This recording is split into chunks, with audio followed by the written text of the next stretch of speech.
This is Judaism Unbound, episode 26, 6 months in. Welcome back, everyone. I'm Dan Liebenson. And I'm Lex Rofus. And we're here today in a special episode, episode 26. We weren't initially planning to do this as a Lex and Dan episode, but we decided that we had a lot more to think about looking back at our entire show so far. This is our 26th episode, which basically means we've been around for half a year, which is pretty incredible, Lex. Yeah, it's hard to believe.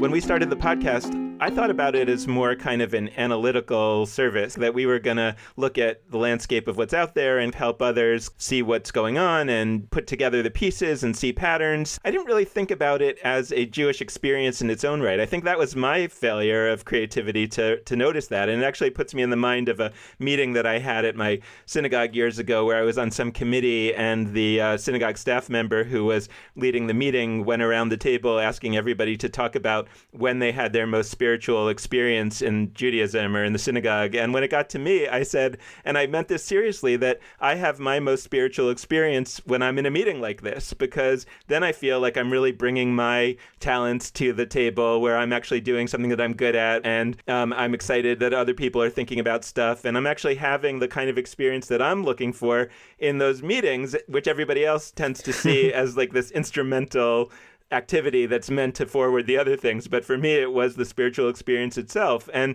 one thing that I realized about that, or that I'm realizing about that now, is that in sort of unintentionally, we've created that experience for others who are out there in internet land that may also be getting a spiritual experience from thinking about Judaism. And we're so excited to hear that. And I think it's really making me start to think about, like, well, what would we do differently, if anything, having now recognized that? Anyway, I think it's something interesting to think about. But where I wanted to go starting next was really just to go back to my realization about where I derive my spiritual experience, which is like from coming to meetings. And essentially what we're doing here is some version of a national meeting. And realizing that one of the things that I think we both noticed as we talked to some of the innovators that we've talked to over the last few months, that they are essentially solving their own problems, right? That was how they got into the business, so to speak. I'm thinking about Sarah Lefton a couple weeks ago having talked quite a few times using the word mortified or embarrassed at the amount of Jewish stuff that she didn't know. And so she solved that problem by creating an organization that helps people know more. I think about David Siegelman talking about the fact that people of his age in their post-college, pre-family age, they didn't really have places to have Jewish experiences. So he created them. Beth Finger talking about folks on Long Island who are looking for things to do with their families. And she was one of them, and she created it. And that seems to be this recurring theme, that people are just creating what they need. And as we think about the question of how to promote more innovation, I think that's a really significant discovery that we're seeing, that what we have to do is figure out who are the people that are suffering because they have a need that's not being met. And rather than trying to meet that need, let's try to empower those people to meet that need, because that seems to be the thing that's really working. Yeah, I totally agree with that. And it's funny because we're going to be talking with some folks that aren't just working in the Jewish community, but are writing about it. And even some of them, we're going to be talking with the authors of a recent book called Jew-Asian. And the authors themselves are a couple, one of whom is Jewish, one of whom is Asian, and they're writing about Jewish-Asian couples. So this is a theme that we're seeing not just in the world of Jewish engagement, Jewish education, programming, etc., innovation, but also in the scholarly world. So I thought I'd bookmark that. The other thing I want to mention is that this comes back to the question that we first addressed in one of our very, very first episodes. I think it was our first episode, about how the two of us are from different generations. You're Generation X, I'm a millennial.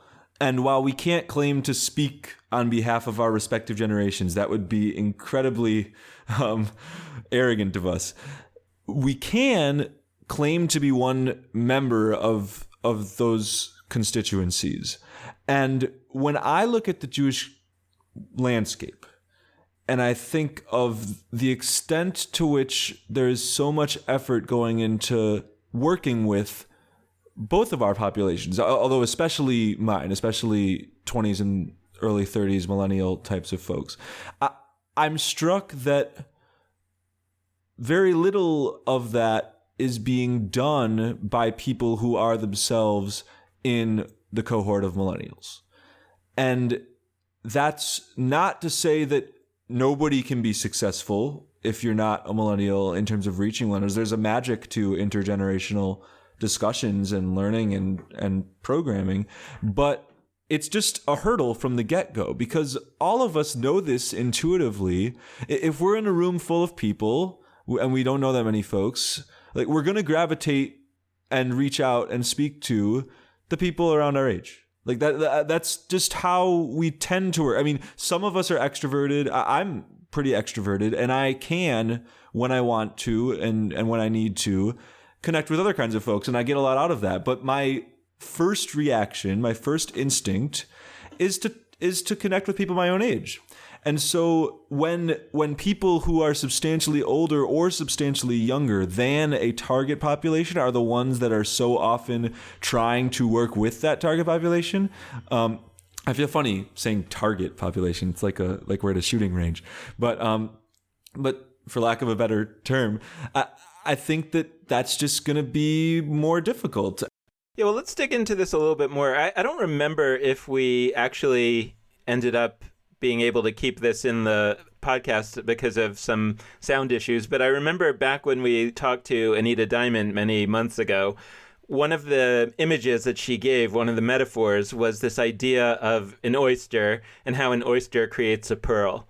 And the way that an oyster creates a pearl in the real world is that a grain of sand gets into the oyster's shell, somehow, and irritates the oyster.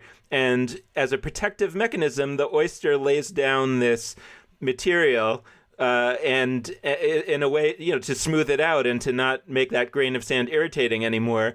And that material is layered and layered and eventually becomes a pearl, which we see as something precious. And metaphorically, it seems that what we're seeing here is that people who are irritated by something in their experience of Jewish life are trying to solve that irritation. And I guess the question that I think we need to explore is, and the truth is that this brings us all the way back to our early couple of episodes, 3 and 4, where we talked to B'nai Lappi and where we talked about Albert Hirschman's book, Exit, Voice, and Loyalty, right? This question of how do you make it more likely that a person who is irritated by a grain of sand is going to lay down that pearl substance and create a pearl rather than run away, leave it. I don't know how the oyster would leave the sand, but maybe that's where the metaphor kind of tends to break down. But we certainly know that many people who they're not kosher anyway.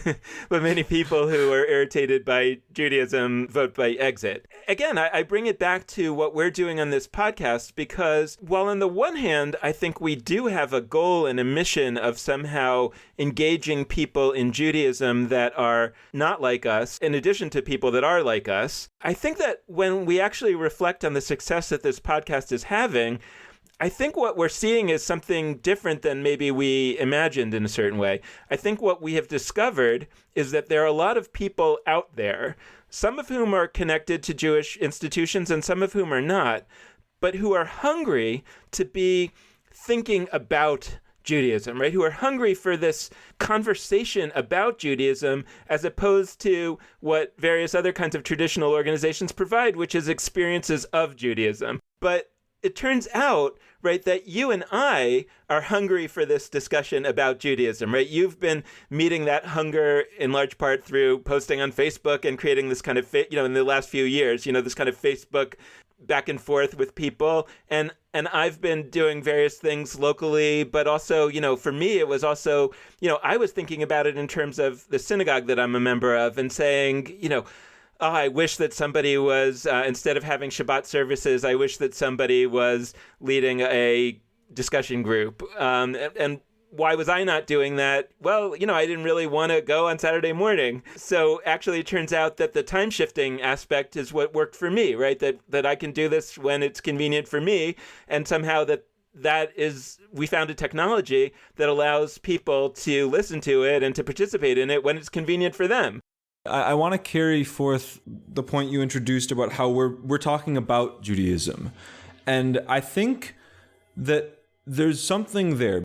I think my generation certainly I would almost call us like a meta generation.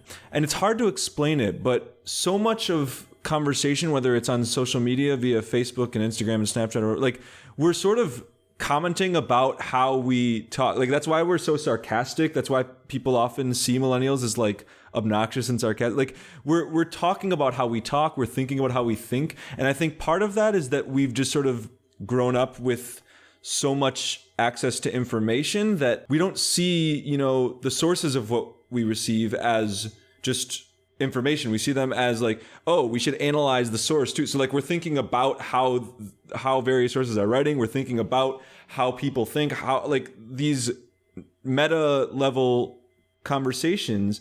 And so I think we didn't intentionally create a forum for that about Judaism, but I think we did. And I think it's largely just because we are both part of that trend.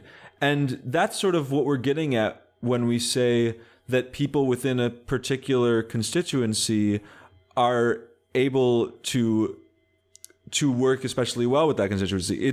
It's not that I have articulated thoughts, like really smart ones or whatever, about people my age. It's just that I do things without thinking about it in a way such that people my own age are likely to connect to it in certain ways, and you do the same. Maybe this is connected, I'm not sure, but I'm thinking about Hello Mazel. It's really working for me. My summer Hello Mazel box just came as we're recording this, and I was really excited by some of the things that were in it. So let me give you one example. I was really excited that one of the things that was included was a bottle of margarita mix. Now, there was nothing explicitly Jewish about it. If you read the Hello Mazel, it comes with a little guidebook that says, why they chose the things. And so what they write in here is that the Talmud tells us that when two people share a drink, it brings them closer.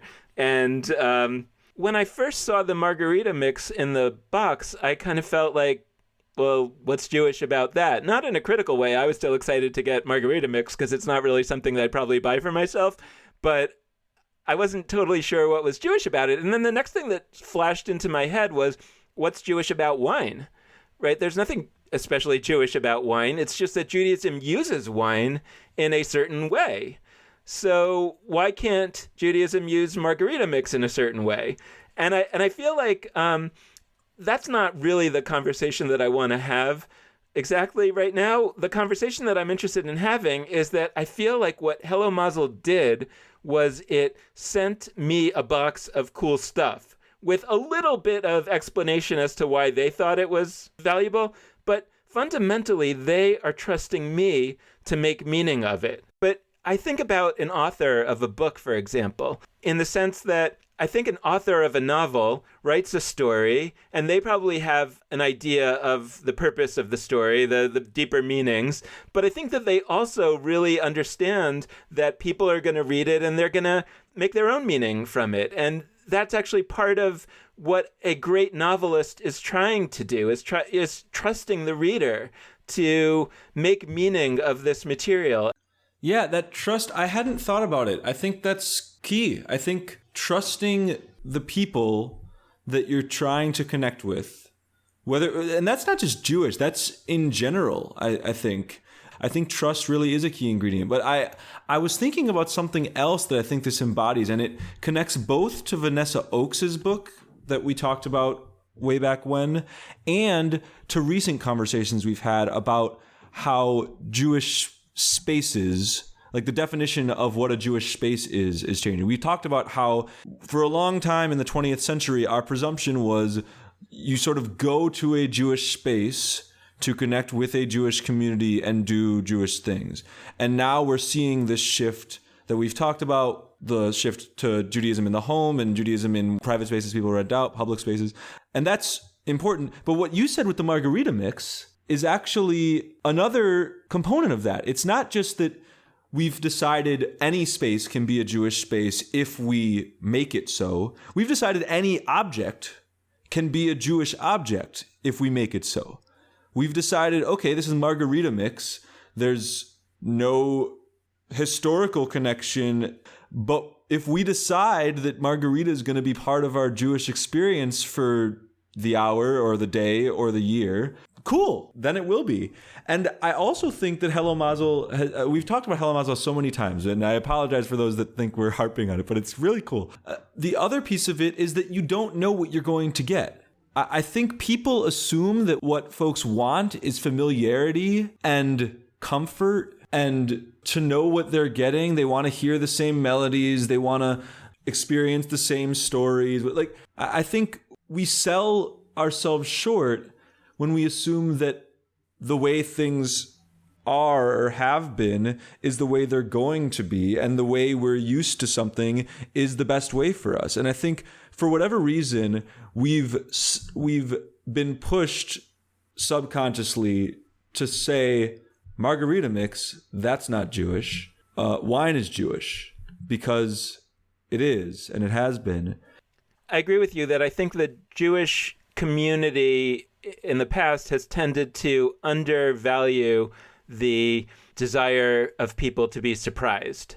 I do think that also people do want comfort, and repetition is also something that many people value. So it's a combination, but I definitely think that this element of surprise is something that has just been missing, and at least for some of us.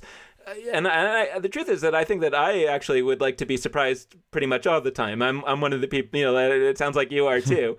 I think that different people are different. But I want to come back to something that you said, again, back to this margarita mix point, is that, that any object can be a Jewish object. And last Hello Mazel box, I talked about the green string that they had invented, to tie around your wrist to make a new ritual for the remembering of people that are still in slavery at Passover, right? That really moved me. But at the end of the day, that was just a green string, a green piece of string. It also had nothing to do with Judaism before it did, right? And it's just fascinating to think about how something becomes a Jewish object. And I think it's also so important to look back into history and to look at most objects that we consider Jewish objects today.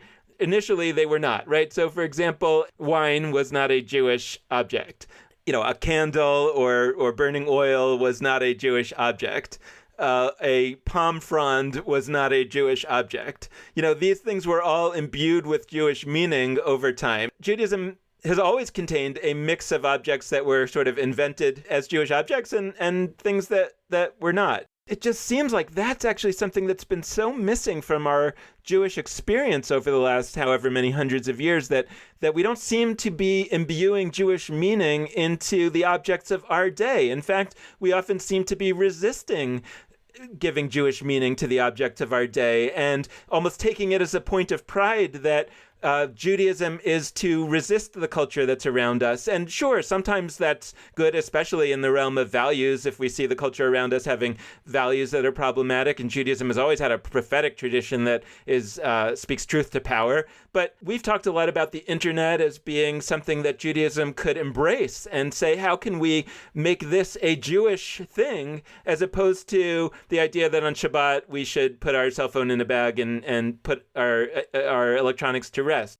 Yeah, it's funny. My fiance recently discovered Chopped, the TV show, and it's kind of a silly show, if you ask me. But the premise is brilliant, because for those who aren't familiar, what it is you get 4 ridiculous ingredients. They put like cherry soda and like mushrooms and like pig's feet. They put all sorts of random things in a box, and the chefs are told, make something. Just whatever. It's not that, please make us the best, chicken breast. Like, it's just do it. And I think that that's very similar to what Hello Mazel brings to the table. But in the interest, so you gave me some great pushback before about balancing the need for surprise and for familiarity. I don't know if this is a pushback or agreement, but I would say I do think that people imbue objects with Jewishness or holiness but what I would say is that it tends to be like in our own private lives or with our families, we have objects in our house that aren't like Jewish objects, that aren't a Kiddush cup or a candle or a tallis, but we have, something from a family member or a photo or whatever that reminds us of a particular Jewish thing and that feels sacred and holy. And I think lots of people have those things. And Vanessa Oakes talks about that in her book too, how just a particular set of dishes that we use for Passover, whether or not it's for kosher reasons. Like, even if we just use them because we use nice dishes on Passover, they might have a certain association. I think even of the silly little plastic frogs that we put on my table at Passover, like when I see a plastic frog somewhere over the course of the year, even if it's September, I think of Passover. I'm not thinking about the frog plague. I'm thinking about my family's observance of Passover. So I do think we have that process. It's just that we haven't done it in quote unquote official Jewish spaces and Jewish communities. I think if you brought a plastic frog onto the bima, onto the stage at a typical congregation, a lot of people would be upset. There's not a sense that we just imbue everyday objects. There's a sense that we take the stuff that sort of has its holiness inside. The wine possesses something special about wine that makes it good, and you can't use something else. By the way, for those who don't know, you actually, for Shabbat, so we say the blessing over the wine, whatever, Kiddush is not the blessing over the wine. The Kiddush is typically called the blessing over the wine, but Kiddush can actually be said over any beverage. When I don't have wine at home or grape juice, me and my fiance will say Kiddush, and we'll just change the initial blessing from Borei Pri Hagafen to the blessing over other stuff, which is Shehakol Nehiyeh Bidvaro. That's not important. And then we'll say the Kiddush part, which is actually about separating Shabbat from the rest of the week. You can take literally any drink and make it your Shabbat drink. Like margarita mix. Yeah, margarita mix. Exactly. You might want to mix it with the margarita. I don't know that you just want the mix, but if that's how you want to remix Judaism, then go for it. You could look at a few people that put plastic frogs on their Passover table and say, what I'm seeing is that a Jewish practice is to put plastic frogs on a Passover table. But I don't think that's actually what you're seeing. I think what you're seeing is a Jewish tradition of imbuing things with Jewish meaning that may not be thought of as having Jewish meaning by other people, right? What you're seeing is a sort of superpower that Judaism gives to people, that we can imbue anything with Jewish meaning if we want to and if we feel empowered to. And what we're seeing in terms of the understanding of Judaism by many Jews is that they do that, but they don't believe that what they're doing is really, really Jewish. They sort of think of themselves as bad Jews or whatever. This is our family tradition, as opposed to they're doing the most Jewish thing that you could imagine. They are taking something every day and they are making it sacred, so to speak. And I actually think maybe this brings us back to that meta point, because I think that what Judaism is about is these meta ideas, sometimes more than the idea themselves, but people are too concrete in their thinking. And so they imagine that Judaism is this set of concrete practices as opposed to this meta approach. So one thing that we just talked about was the superpower of giving a sacred, spiritual, whatever you want to call it, purpose to an everyday object or an everyday practice. We've also talked previously in the show about, I've talked about it in terms of the way that Bernie Sanders talks about his understanding of Judaism, where he says, my family was killed in the Holocaust, and therefore I believe that politics is a serious business, and I need to use politics for the benefit of everybody, right? And what I have thought about that statement is that when I hear that statement, I am hearing exactly what the Torah says over and over and over again, which is, you were slaves in Egypt, and therefore you should care for the widows and the orphans and the poor and the stranger, right? And I'm not saying that what Bernie Sanders is saying is that, is when he talks about the Holocaust, he's really talking about being a slave in Egypt. I'm saying that that's not the Jewish thing. The Jewish thing is to say something happened to us in our history, and therefore we need to be better than the people who made us suffer, right? And we need to make sure that nobody else ever suffers. So, for Bernie Sanders, it's the Holocaust. For the Torah, it's being slaves in Egypt. For my grandmother, it was the Spanish Inquisition. There's all sorts, but the Jewish move is to say we have suffered a lot in our history, and whichever recent suffering you think is important is the one that you're going to focus on, but therefore we should not ever allow anybody else to suffer like that again, and certainly not at our hands. And I just think that a lot of these fundamental Jewish ideas are totally missed in an environment that says, should we keep kosher? Should we not keep kosher? Should our services be 3 hours or 2 hours? The kind of concrete debates over what is the most authentic form of Jewish practice, as opposed to the most authentic Jewish thing is to imbue things with sacred meaning. And I use sacred loosely. I can mean it in a secular way for me and for I think a lot of others. But the idea that we look at an object or we look at history and we ask ourselves, how can we make this meaningful?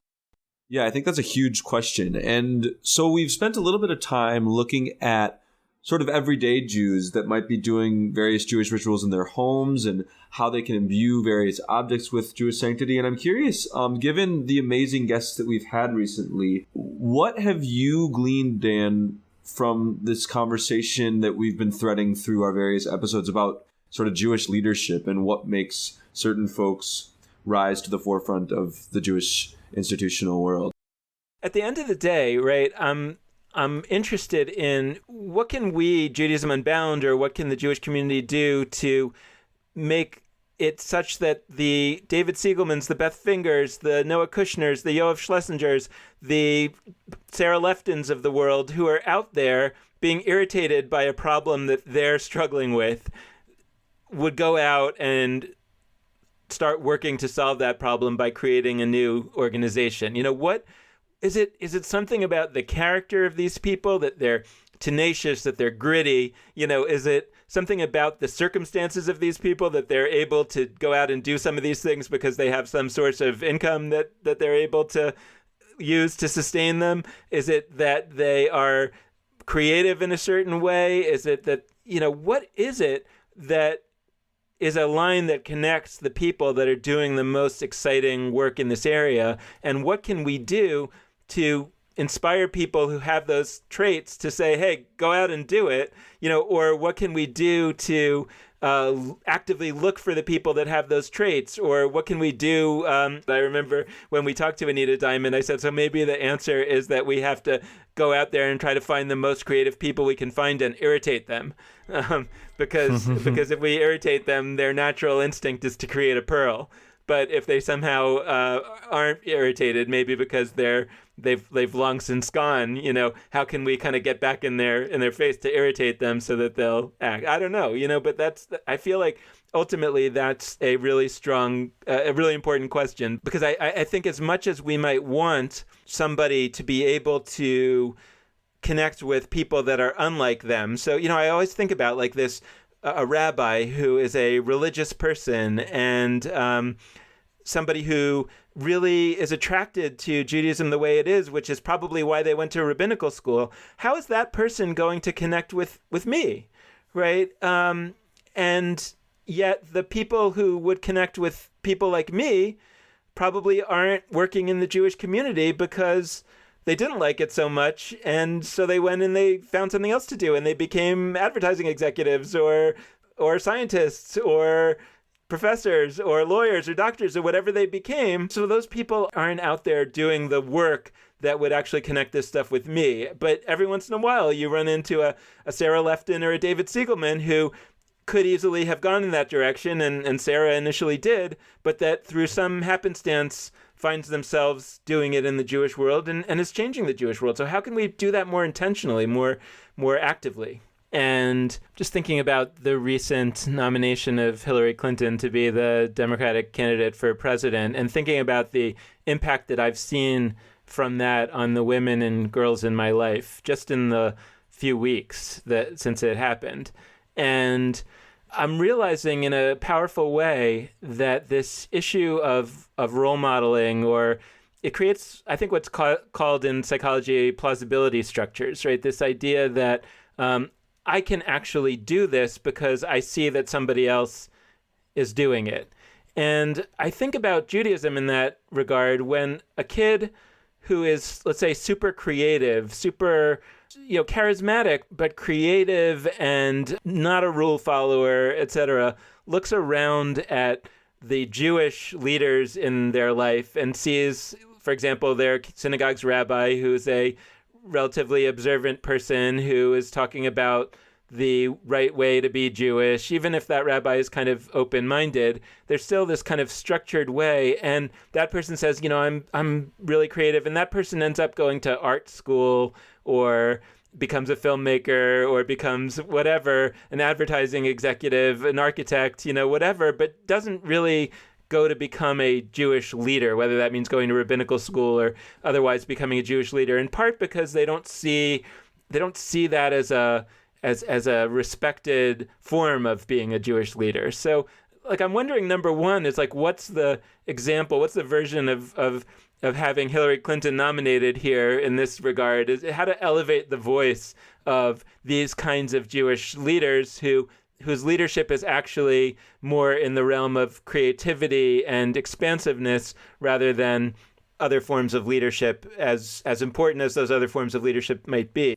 If we are saying that we are living at a time in Judaism and in a place in Judaism where what we really need is an incredible amount of creativity, of play, of rethinking, then we have to think very carefully about what those of us who may be in a position to put stuff out there into the Jewish world, what should we be putting out there that would make it more likely that people would engage in that kind of creativity, as opposed to, I think, what often is happening, which is that the creative people either are voting by exit and they're not really engaging very much in Jewish life at all, or they're checking their creativity at the door. And when they engage in Jewish life, it's as a participant, as opposed to bringing their creative self to the Jewish endeavor. They're saying, yeah, I'm an artist in my day job, but when I'm at synagogue on Shabbat, I pray and I just do what I'm expected to do.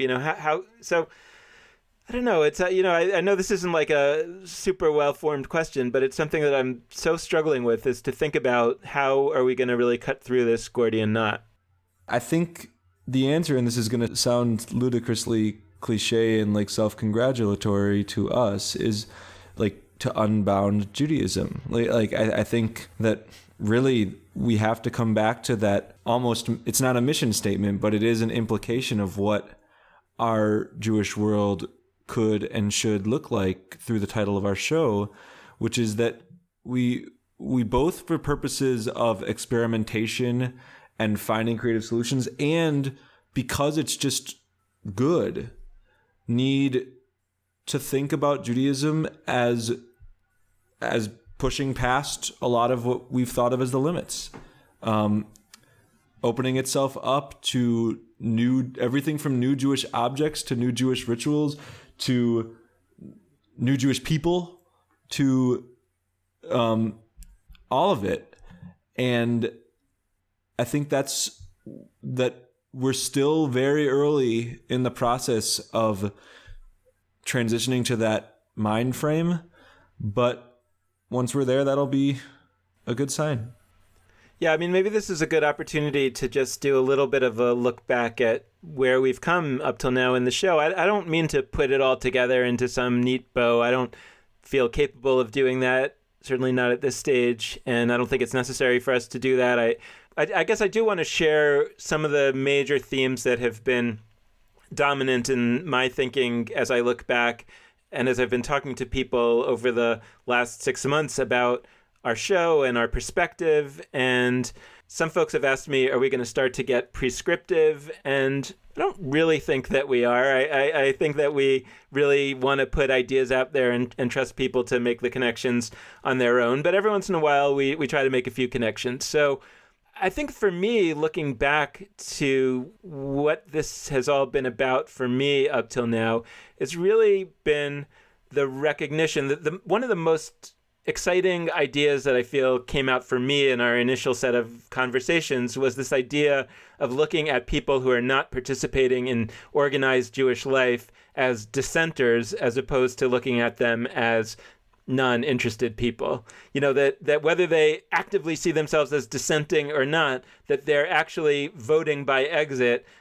But then when they tell the Pew study that being Jewish is important to them, they're demonstrating that they're not against Judaism, they're against the way that Judaism is being presented in the various institutions that have been dominant. And then you ask yourself, okay, well, what do you do with dissenters? And usually dissenters get organized into dissenting camps, dissenting movements. It's not too common that once dissenters have left, that an organization is able to rejigger itself in order to attract them back in. So I feel like those two ideas, right? One, that we should look at non-affiliated people as dissenters, and two, that we should not expect too much of existing organizations as being able to figure out a way to connect with them, that ultimately what that means is that we should be focusing on a muscular approach to empowering those dissenters to create for themselves and to start thinking about what all that's going to look like. And I think the other revelation that we've had in thinking about some of the things like America and intermarriage is that it turns out that those Jewish dissenters are joined by a lot of non-Jews who either are their spouses or their friends or people who actually may not even be thinking of themselves actively as interested in Judaism, but they're so much like their Jewish friends that are, what I'm calling dissenters, that if those Jewish friends came up with something that would get them excited, it would probably get a lot of other non-Jews excited as well. And so there's also a strong possibility that whatever is invented out there among the folks who are not participating in organized Jewish life today, that there actually may be a whole world of fellow travelers who might end up being interested in that, some of whom might convert to Judaism, some of whom might not. And that should be part of the world that we're looking at, the world that we're looking to empower. That to me is a lot of where we are, in terms of looking at the landscape of what needs to be done. And, and then bringing in that metaphor of whether that constitutes a new Jewish operating system or a new way of thinking about Judaism altogether, that it's not an operating system, but an app or a folder of apps. I mean, those are metaphors that we explore to try to give ourselves a sense of organizing this thing that is hard to imagine because it doesn't yet exist. Right. And so it's just in having this episode and in looking back, we've mentioned so many of our amazing guests, and it's just I'm looking actually at all the guests that we've had, and the learning that I've been able to do, and you just spoke about it too, Dan, like the way we've been able to grow in our thinking through all of our 25 previous episodes is just so great. I just think that we do need, as you said before, we've found a role for discussion about Judaism. And I hope that folks out there, when you see this podcast and all the fancy guests that we've found that are just so incredible and really scholarly in their own right, I hope the takeaway isn't, wow, it's great that I get to learn from these incredible experts and tune into the show. I shouldn't say I hope that's not the takeaway. I hope that's one takeaway. But really, what I think would be the best result of this show is that if people see the various guests that we've had as, like you said before, plausibility structures, there's no reason that if you want to be somebody who is experimenting with new forms of Judaism, like so many of our guests are, please do that. That would be the best possible result, both for us to feel good about what we're producing with this show, and also just for Judaism in the world. You can do this. And it's not necessarily that you can go and start a Jewish organization and get funding, and like you can, even on a small level, just create new forms of Judaism with whatever plastic frogs and margarita mix are lying around.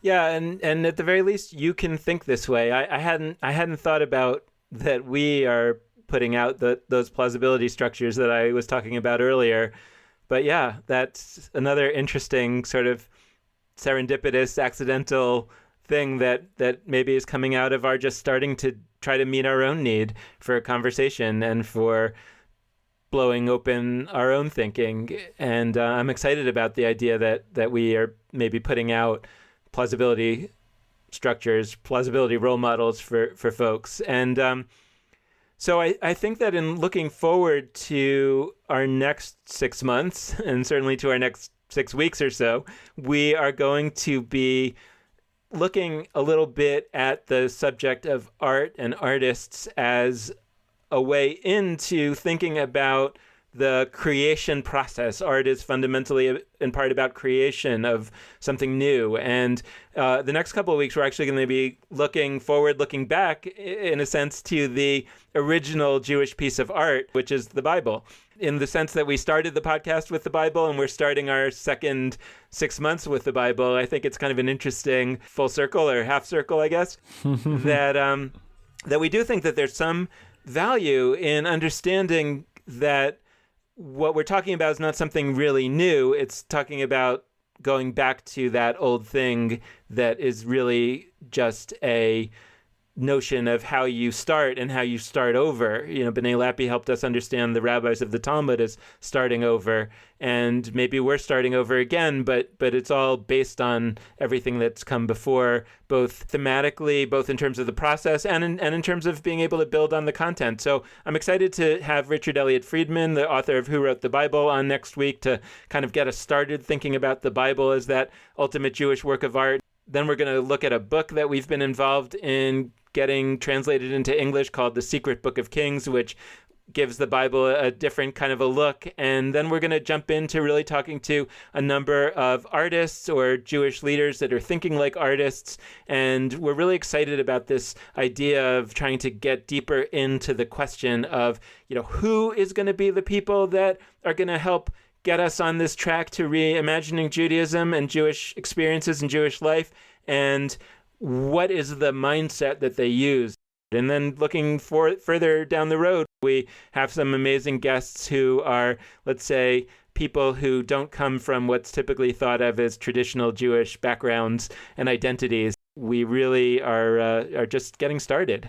Absolutely. And we want to close out this 26th episode, our look back and our look forward 6 months into our podcast, first by thanking you for being interested and giving this crazy new podcast a chance. It means a lot to us that we've reached as many people as we have, and that the folks that we are reaching are in touch with us and letting us know what you're gaining from it. So really, it's been a great pleasure. Even though we might not hear your voices with each one of these episodes, I do feel, and I think I speak for both Dan and I, that we have a real connection with folks who are listening. So thank you. And the other piece is that, as always, we want to encourage you, as a result of that, by the way, to be in touch with us. So please, we've got our Facebook page, Judaism Unbound. We've got our website, JudaismUnbound.com. And we've also got our email addresses, dan@nextjewishfuture.org and lex@nextjewishfuture.org. And of course, if you are able to support us with some amount of monthly donation through our Patreon account, we welcome that and deeply appreciate it. And you can do so at www.patreon.com/JudaismUnbound. This has been the first 6 months of Judaism Unbound.